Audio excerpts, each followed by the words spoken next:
नमस्ते बच्चों, मैं सपना जैन आपको क्लास 8 हिंदी का पाठ 15 पढ़ाने वाली हूँ, जिसका शीर्षक है सूरदास के पद। तो चलिए शुरू करते हैं सूरदास जी के पदों को। 15 चैप्टर सूरदास के पद। पहला पद है, मैया कबही बढ़ेगी चोटी, मैया कबही बढ़ेगी चोटी, कितनी बार मुहि दूध पियत भई, यह अजहु है छोटी, तू जो कहती बल की बैनी, ज्यों है लांबी मोटी, काढ़त गुहत नहावत जेहे, नागन सी भुई लोटी, कांचो दूध पियावत पची पच, देते न माखन रोटी, सूर चिर जीवो दो भैया, हरिहर दर की जोटी। अर्थात यहाँ पे समझा रहे हैं सूरदास जी की मैया कबही बढ़ेगी चोटी। मतलब यहाँ पर श्री कृष्ण अपनी माँ यशोदा से कह रहे हैं कि हे माँ, मेरी चोटी कब बढ़ेगी। कितनी बार तो मुझे क्या है, दूध पीते पीते हो गए। मतलब आप कहती थी कि तू दूध पी ले, तू दूध पिएगा तो तेरी जो चोटी है वह बहुत जल्दी लंबी हो जाएगी, मोटी हो जाएगी, परंतु ये तो आज भी जो कहते हो छोटी की छोटी है। तू तो कहती बल की बैनी, जो तुमने तो कहा था कि तेरी जो चोटी है वह बलदाऊ की चोटी की समान लंबी और मोटी हो जाएगी, परंतु ये तो छोटी की छोटी है। काढ़त गुहत नहावत जेही, मतलब इसको मैं बालों को बना, इस चोटी को मैं बालों को बनाता हूँ, नहलाता हूँ और बालों को संवारता भी हूँ। और नागनी सी हुई लोटी, तुमने तो कहा था इतनी लंबी हो जाएगी कि ये तो नागिन के समान भूमि पर लौटेगी। कांच और दूध पियावती पची पची, मतलब तू कितनी बार मुझे कह कह कर दूध पिलाती रहती है। देतना मक्खन रोटी, और तू मेरे को मक्खन रोटी नहीं देती और कहती मेरी चोटी बढ़ जाएगी, परंतु ये चोटी तो बढ़ी नहीं, क्योंकि तो छोटी की छोटी है। सूर चिर जीवो दो भैया, सूरदास जी कहते हैं कि श्री कृष्ण और बलदाऊ दोनों ही क्या है, चिरंजीवी हों, दीर्घायु हों। हरि हलधर की जोटी, क्यों? क्योंकि इन दोनों की जो जोड़ी है वह श्री कृष्ण और बलदाऊ की बहुत सुंदर है, और इनकी जो जोड़ी है वह हमेशा बनी रहे। अगला पद है, तेरे लाल मेरो माखन खायो, दोपहर ते पस जाने घर सुनो, ढूंढ ठंडोरिया पहियायो, खोल की बार बैठी मंदिर में, दूध दही सब सखनी खवायो, उखल चढ़ी सी कोई कौलीनो, अनभागति भुई में ठरकायो, दिन प्रति हानि होती को रसिकी, ठोड़ा कोने ढंग लायो, सूर्य श्याम को हटक न राखई, ते ही पूती अनोखो जायो, तेरे लाल मुर माखन खायो। यहाँ पर जो गोपियाँ हैं वह श्री कृष्ण के माखन खाने की शिकायत करती हुई यशोदा माँ के पास आती हैं, और यशोदा माँ से भी शिकायत करती हैं कि हे मैया,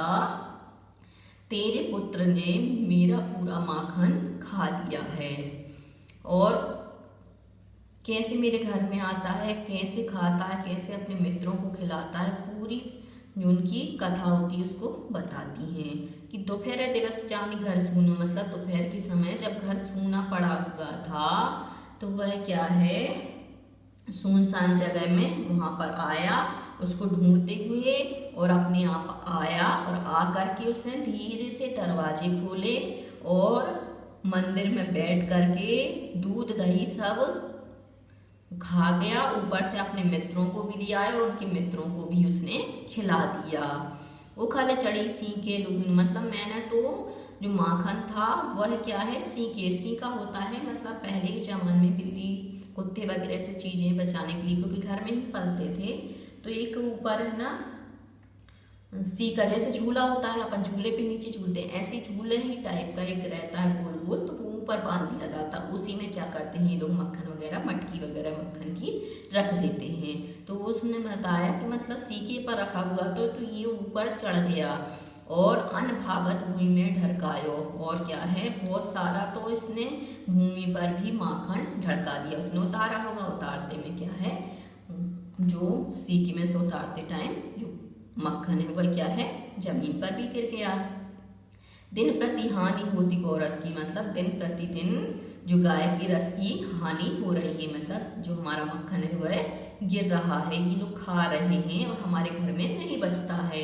यह ठोड़ा कौने ढंग लाया, मतलब यह जो तुम्हारा लड़का है वह कौन से ढंग से तुमने यहाँ पर लाए हो, पैदा किया है। सूर्य श्याम को हटकने राखे ते ही पूत अनोख जाया, मतलब सूरदास कहते हैं कि पता नहीं तुमने इस पुत्र को कौन से अनोखे जन्म ढंग से जन्म दिया है, जो मतलब ऐसा करता रहता है, पूरा हमारा मक्खन गिरा देता है, हमें परेशान करता था, कभी हमें मटकी फोड़ता है, खुद तो खाता ही खाता है, साथ में अपने मित्रों को भी ले आता है, मित्रों को भी खिलाता है। तो हमारे यहाँ पे तो रोज की रोज क्या होती है मक्खन की चोरी हो जाती है, गिर जाता है, तो हमारे पास तो मक्खन बचता ही नहीं है और गाय का जो रस है, दूध है, मक्खन है, दही सब गायब हो जाता है। तो ये कौन से अनोखे पुत्र को तुमने जन्म दिया है। अब आते हैं हम अभ्यास प्रश्न पर, क्योंकि आपने सुना होगा कि श्री कृष्ण जी जो हैं वह क्या है हमेशा ही मक्खन की चोरी करते रहते हैं, तो उसी से संबंधित पदों से संबंधित प्रश्न हैं। बालक श्री कृष्ण किस लोभ के कारण दूध पीने के लिए तैयार हुए। तो माता यशोदा ने जब श्री कृष्ण को बताया कि दूध पीने से उनकी चोटी बलराम भैया की तरह बढ़ जाएगी, श्री कृष्ण अपनी चोटी बलराम जी की चोटी की तरह बनाने के लिए, बड़ी करने के लिए लोभ के कारण दूध पीने के लिए तैयार हो जाते हैं। श्री कृष्ण अपनी चोटी के विषय में क्या क्या सोच रहे थे। श्री कृष्ण अपनी चोटी के विषय में सोच रहे थे कि उनकी चोटी भी बलराम भैया की तरह लंबी और मोटी हो जाएगी, तो फिर वह नागिन की तरह क्या भूमि पर लहराएगी।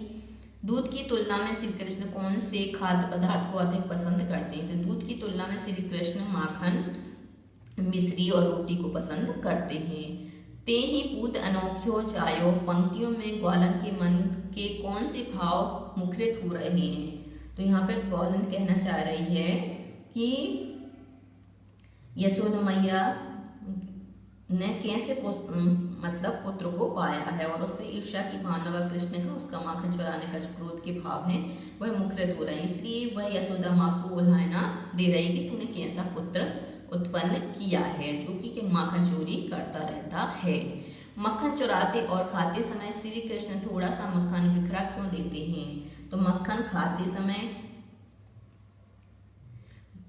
और चुराते समय को इसलिए बिखरा देते हैं ताकि जो माखन है वह जमीन पर गिर जाएगा। तो चुराते समय आधा माखन खुद खाते हैं, आधा अपने सकों को खिलाते हैं, जिसके कारण माखन जगह जगह जमीन पर गिर जाता है। और छींका क्या ऊपर होता है, तो छींके पर उतारते समय भी क्या है उनको दिक्कत होती है, तो उतारते समय भी माखन जमीन पर गिर जाता है।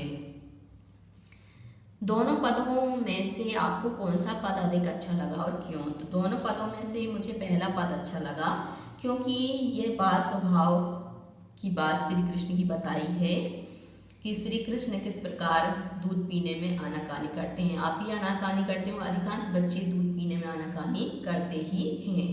तब एक दिन माता यशोदा ने उनको लोभ दिया कि हे कान्हा, तू नित्य कच्चा दूध पिएगा तो इससे तेरी जो चोटी है वह बलदाऊ भैया की तरह बड़ी हो जाएगी, लंबी हो जाएगी, मोटी हो जाएगी। तो मैया के कहने पर कान्हा दूध पीने लगते हैं। अधिक समय बीतने पर श्री कृष्ण अपने बालपन के कारण माता से अनुनय विनय करते हैं कि तुमने कहा था कि दूध पीने से मेरी जो चोटी है वह बलदाऊ भैया की तरह मोटी और बड़ी हो जाएगी, परंतु ये तो छोटी की छोटी है, तो मुझे क्या है दूध नहीं पीना है, तो हट करना। और बलराम भैया की इस तरह चोटी पाने के लिए उनसे हट करना कि मुझे तो वैसे ही चोटी चाहिए है, आप वैसे ही मुझे चोटी दो, नहीं तो मैं दूध नहीं पीऊंगा।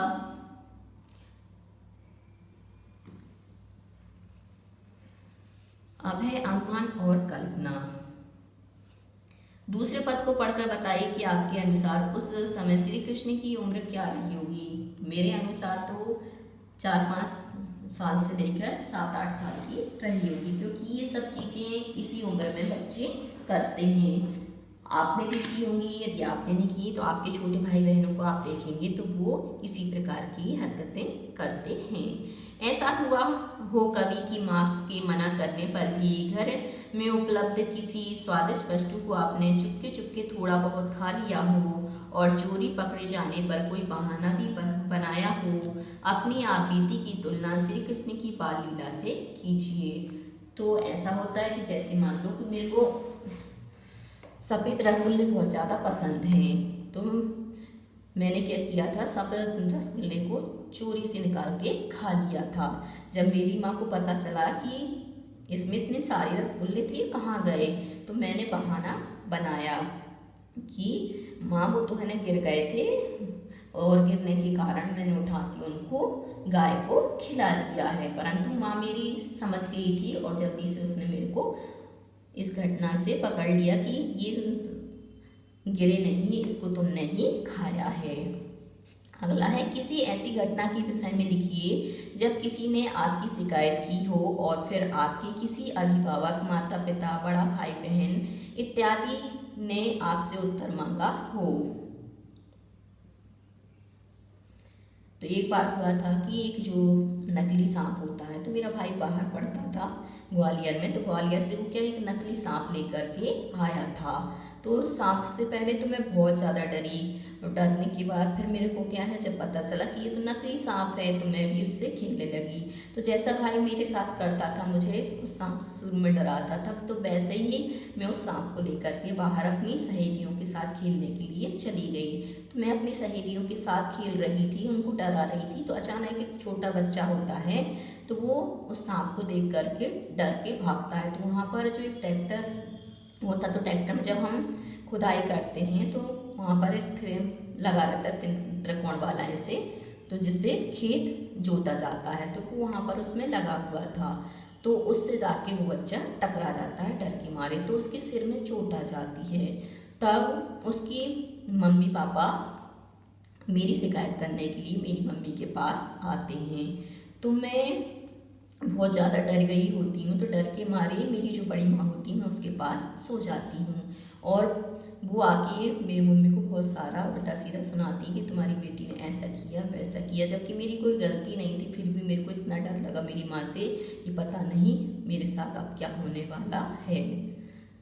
तो फिर मेरी माँ का जब क्रोध शांत हो गया, तब मैंने माँ को बताया। तब तक मेरी माँ उसकी दवाई और दूध वगैरह का प्रबंध कर चुकी थी, और उनके मम्मी पापा को सब चीज़ें दे चुकी थी। और मेरी माँ ने कहा कि अब आगे से ऐसा मत करना, तुम्हें खेलना हो तो घर में ही खेलना। अब है भाषा की बात। श्री कृष्ण गोपियों का माखन चुरा चुरा कर खाते थे, इसलिए उन्हें माखन चुराने वाला भी कहा गया है। इसके लिए एक शब्द लिखिए, तो हम बोल सकते हैं माखन चोर। श्री कृष्ण के लिए 5 पर्यायवाची शब्द लिखिए। तो श्री कृष्ण के जो 5 पर्यायवाची शब्द हैं, पर्यायवाची का मतलब होता है समान अर्थ देने वाले शब्द, समानार्थक शब्द भी कहते हैं, जैसे गोविंद, वासुदेव, मुरलीधर, नंद लाल और रणछोड़ आदि। कान्हा भी कहते हैं। अगला है, कुछ शब्द परस्पर मिलते जुलते अर्थ वाले होते हैं, उन्हें पर्यायवाची कहते हैं, और कुछ विपरीत अर्थ वाले भी समानार्थी शब्द पर्यायवाची कहे जाते हैं, और विपरीत अर्थक शब्द विलोम। जैसे पर्यायवाची शब्द चंद्रमा, शशि, इंदु, राका, मधुकर, भ्रमर, भौरा, मधुप, सूर्य, रवि, भानु, दिनकर। विपरीतार्थक दिन रात, मतलब दिन का रात, श्वेत का श्याम, शीत का उष्ण। पाठों से दोनों प्रकार के शब्दों को खोजकर लिखिए। तो हम आपको बता सकते हैं कि विपरीत अर्थ देने वाले कौन से हैं और पर्यायवाची शब्द कौन से हैं। तो हम सबसे पहले पर्यायवाची शब्द लेते हैं, जैसे वैनी, वैनी अर्थात चोटी, मैया का जननी, माता, माँ, अम्मा, दूध का दुग्ध, पय, गोरस, खाड़क का मतलब गुहत, बलराम का दाऊ, हलदर, ठोटा मतलब सुत, पुत्र, बेटा, लंबी का विपरीत होगा छोटी, विपरीत मतलब उल्टा, श्याम का होगा श्वेत, संग्रह का विग्रह, विज्ञ का अज्ञ, रात का दिन, प्रकट का ओझल। तो बच्चों आज के लिए सिर्फ इतना ही। यदि आपको हमारा ये वीडियो पसंद आ रहा है तो लाइक कीजिए, शेयर कीजिए, सब्सक्राइब कीजिए तथा इस पाठ से संबंधित कोई भी प्रश्न है तो नीचे कमेंट्स में पूछ लीजिए। धन्यवाद।